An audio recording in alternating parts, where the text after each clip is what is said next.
back to our channel Civil Square. Today our lecture is on nucleus. मतलब कि हम लोग chapter 8 cell the unit of life को start करेंगे आज से. ये topic cell the unit of life में सबसे लास्ट में दिया है, मतलब हम लोग पीछे से इस टॉपिक को स्टार्ट करेंगे. आज के हमारे ऑफकोर्स आपने थंबनेल में देखा होगा, आज की टॉपिक हमारी न्यूक्लियस है, controller and director of the cell. So let's start with the topic nucleus.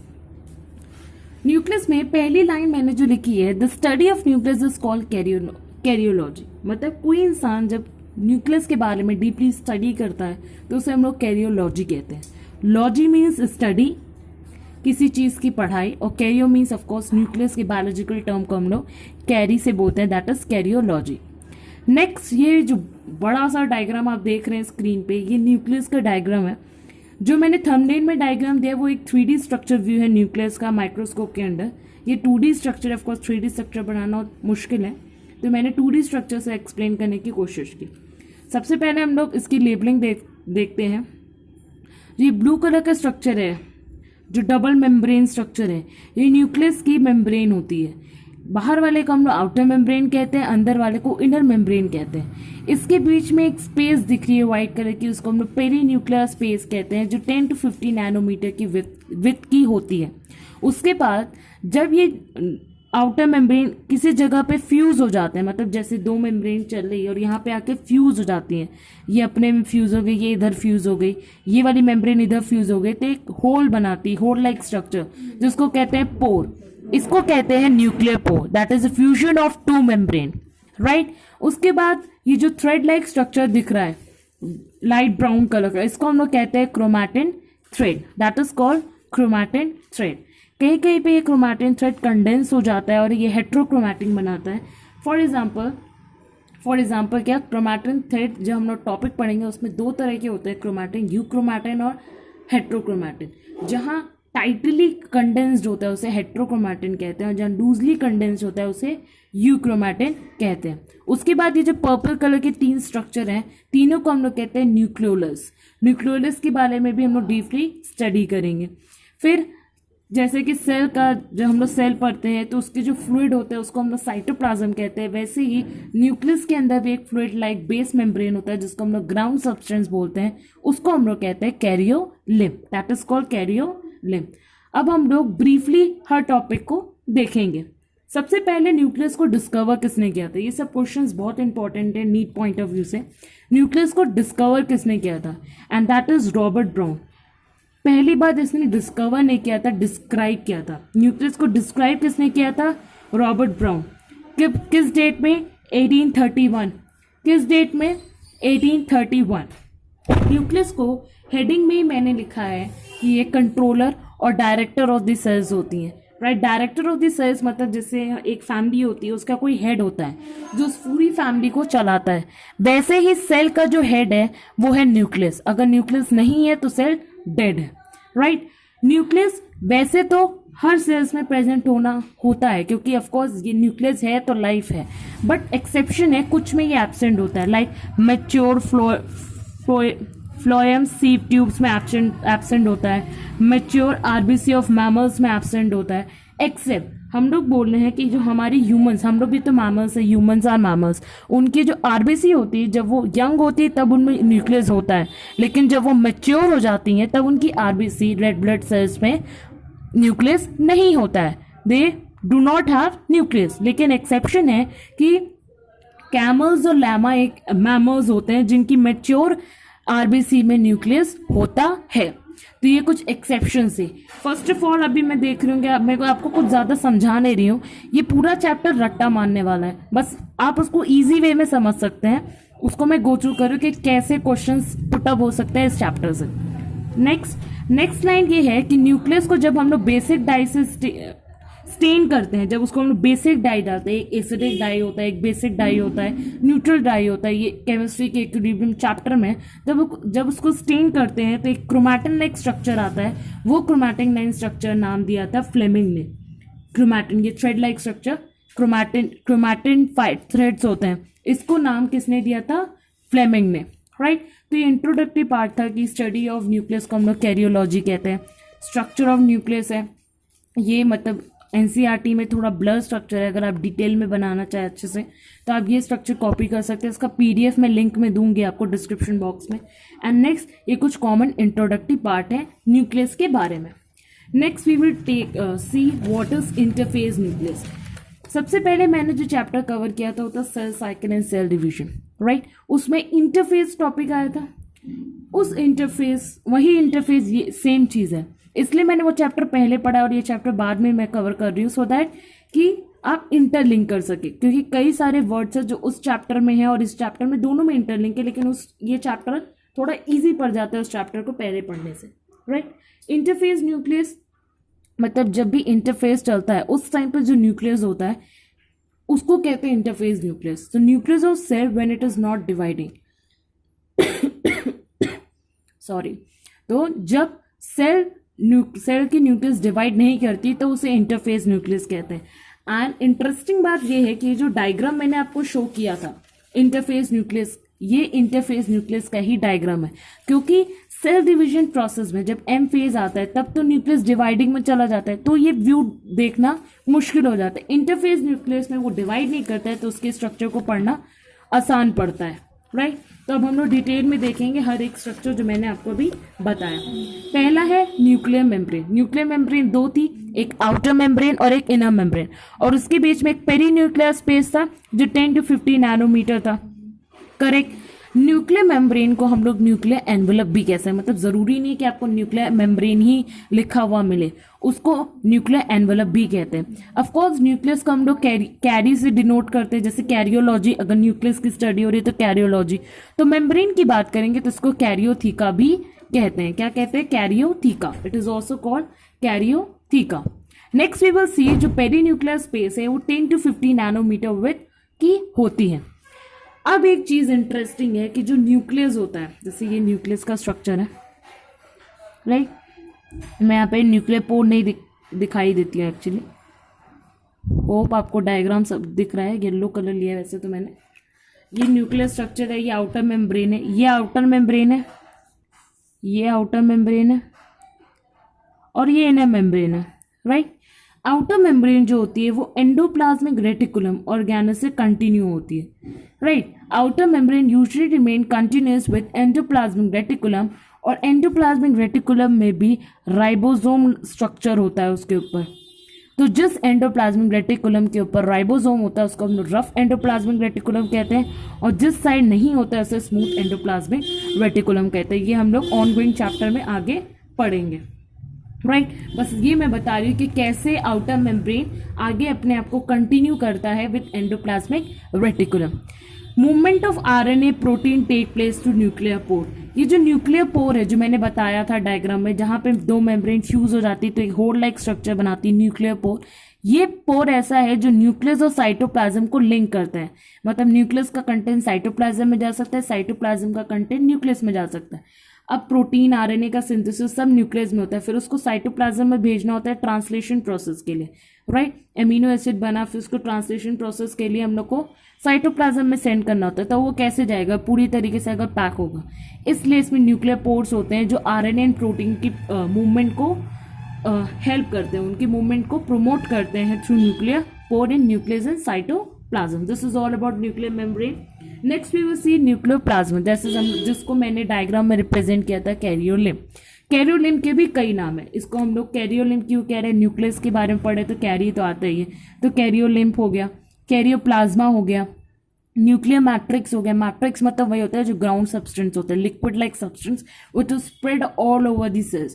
तो न्यूक्लियस को अगर हम लोग एक सेल मानते हैं तो सेल में जो सेल में जो ग्राउंड सब्सटेंस था, जो सेल की मैट्रिक्स होती है उसे कहते हैं साइटोप्लाज्म।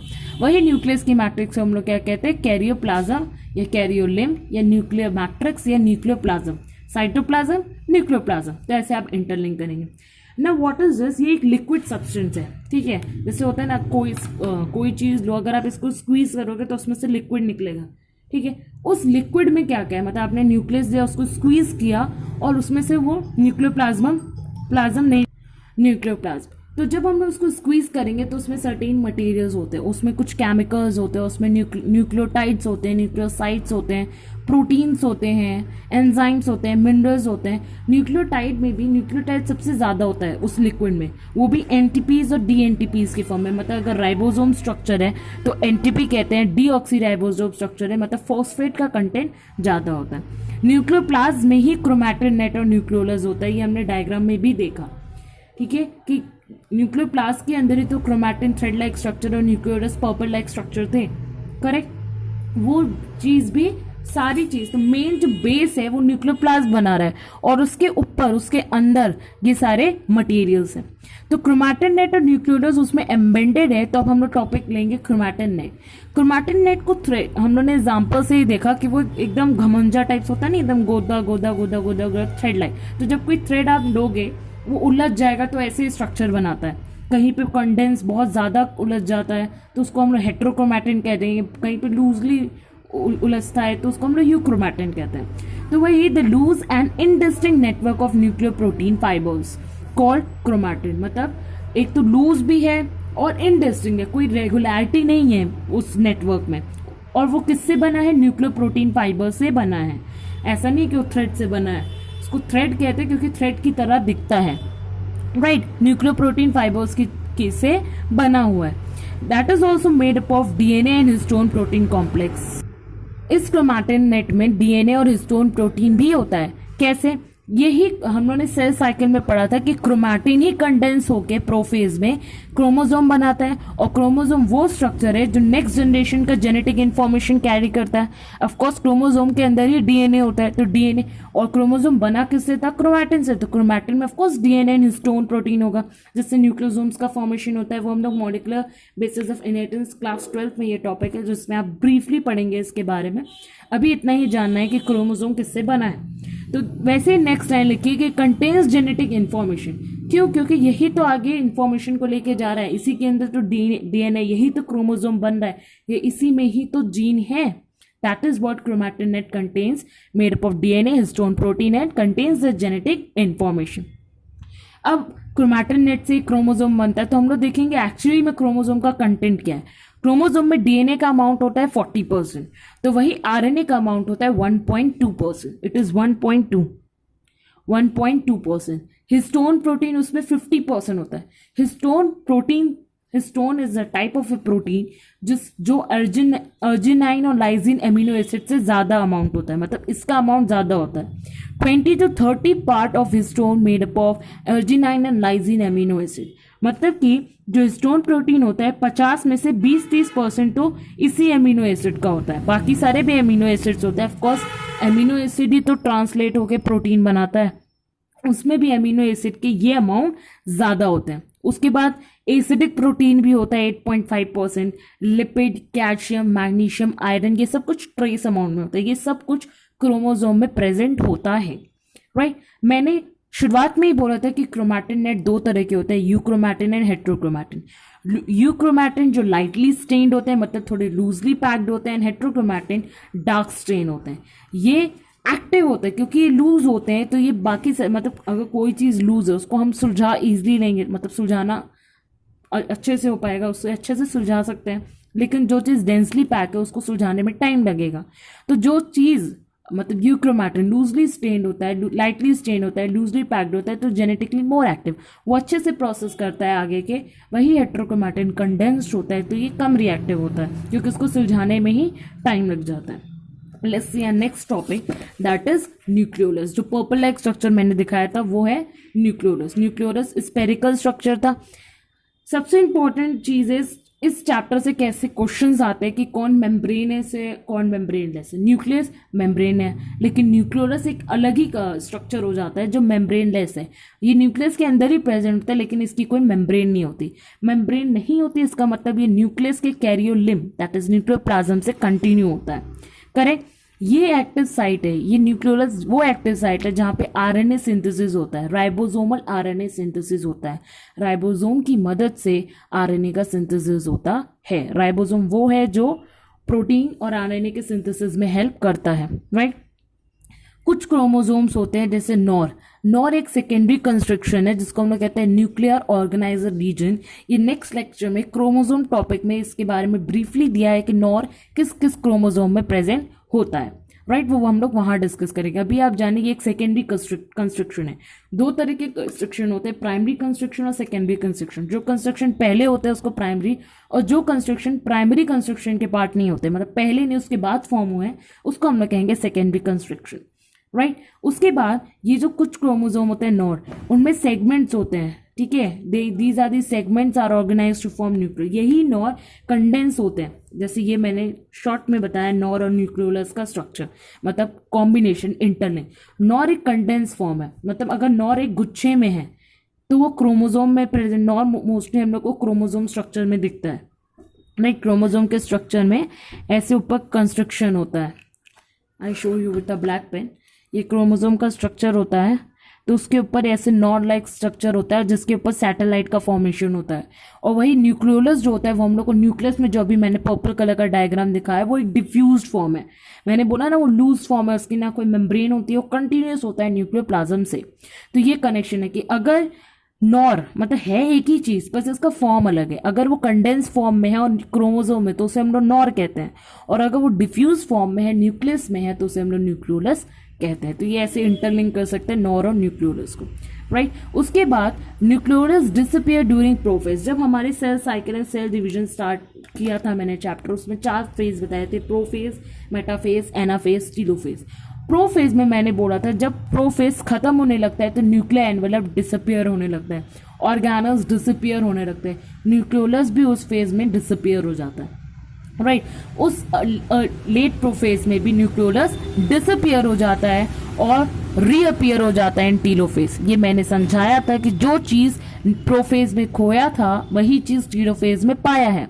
अगर आपको नहीं समझ में आया था तो आप ये लेक्चर फिर से जाके देख सकते हैं। तो वही चीज है कि जो चीज मैंने प्रोफेज में खो दी थी न्यूक्लियर एनवेलप, वो चीज टीलोफेज में मिला था। तो न्यूक्लियोलस जो प्रोफेज में गायब हो गया था वो टीलोफेज में एंड में आ गया था डॉटर सेल्स के फॉर्म में। अब न्यूक्लियोलस की भी केमिस्ट्री देखें हम लोगों ने, क्रोमोसोम में देखा कि उसमें डीएनए का अमाउंट इतना है, और तो न्यूक्लियोलस में भी देखेंगे कि उसमें प्रोटीन का अमाउंट 85 है। सबसे ज्यादा न्यूक्लियोलस में प्रोटीन होता है 85%। क्यों? क्योंकि ये राइबोसोमल आरएनए सिंथेसिस में हेल्प करता है जो प्रोटीन का फॉर्मेशन करता है। तो 85% प्रोटीन कंटेंट न्यूक्लियोलस का होता है, उसमें 10% आरएनए होता है, सबसे कम डीएनए होता है। वही क्रोमोसोम की बात करेंगे तो उसमें 40% ऑफ डीएनए था, right. Next we will talk about what is the function of nucleolus. Nucleolus का फंक्शन राइबोसोम फॉर्मेशन करता है और प्रोटीन सिंथेसिस, जो मैंने शुरुआत में ही बताया था, अगर वो राइबोसोमल आरएनए सिंथेसिस करता है तो राइबोसोम का भी फॉर्मेशन करेगा और आरएनए सिंथेसिस हो रही है यानी कि प्रोटीन का फॉर्मेशन होगा। So this is all about the topic of the nucleus. अब हम पढ़ेंगे what is the main function of the nucleus. Nucleus का मेन फंक्शन क्या है? न्यूक्लियस एक वो है जो controller and director of the cell है, करें।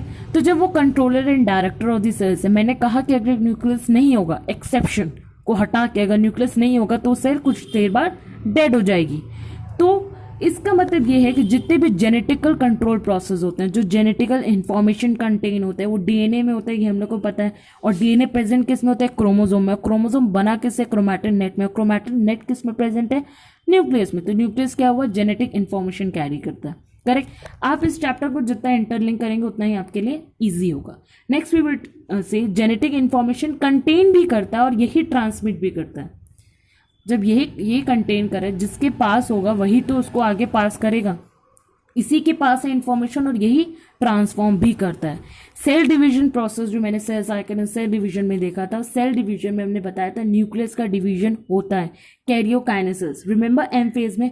तो इन सेल डिवीजन, तो मतलब ये सेल डिवीजन में भी हेल्प करता है, यही उसकी फंक्शनिंग है। सेल डिवाइड करता है, फिर डॉटर सेल्स का फॉर्मेशन करता है। मेटाबॉलिज्म को कंट्रोल करता है। मेटाबॉलिज्म एक ऐसा प्रोसेस है जो हमारे बॉडी के अंदर होता है, जो हमारे बॉडी को मेंटेन करता है from certain changes in the environment. कुछ जो एनवायरनमेंट में चेंज हो रहा है उससे हमारी मतलब जितने भी केमिकल्स होते हैं हमारी बॉडी में, ऑफकोर्स अभी हम लोग ने देखा कि डीएनए में ही कुछ मैग्नीशियम होते हैं, आयरन होते हैं, कैल्शियम्स होते हैं, जितने भी केमिकल होते हैं, रिएक्शंस होते हैं हमारे बॉडी में वो सारे कंट्रोल होते हैं न्यूक्लियस से, और उस प्रोसेस को हम लोग कहते हैं मेटाबॉलिज्म। जितने भी केमिकल प्रोसेस होता है हमारी बॉडी में उसको कहते हैं मेटाबॉलिज्म। उसको कंट्रोल कौन करता है? न्यूक्लियस। और जितने भी वेरिएशंस आते हैं, मतलब आप देखे होंगे जब मदर एंड फादर होते हैं उनके जो डॉटर्स होते हैं बहुत कम एक दूसरे की तरह दिखते हैं, मतलब सिमिलैरिटी होती है लेकिन थोड़े वेरिएशंस होते हैं।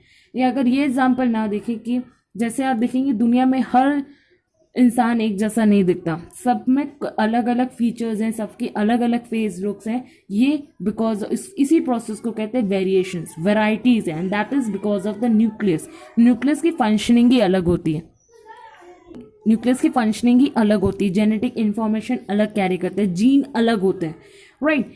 तो this is all about the nucleus topic. इसके बेसिस पे 3 क्वेश्चंस मैंने दिए हैं जिसका आंसर आप मुझे कमेंट सेक्शन में देंगे, and that is nucleolus is formed is, मतलब न्यूक्लियोलस कैसे बना है? प्राइमरी कंस्ट्रक्शन से, न्यूक्लियोलार ऑर्गेनाइजर से, एंडोप्लाज्मिक रेटिकुलम, राइबोसोम। मतलब न्यूक्लियोलस कैसे बना है? प्राइमरी कंस्ट्रक्शन न्यूक्लियोलार मतलब नॉर से बना है कि एंडोप्लाज्मिक रेटिकुलम और राइबोसोम से बना है। ये 2 टॉपिक हम लोग आगे देखेंगे। Next question is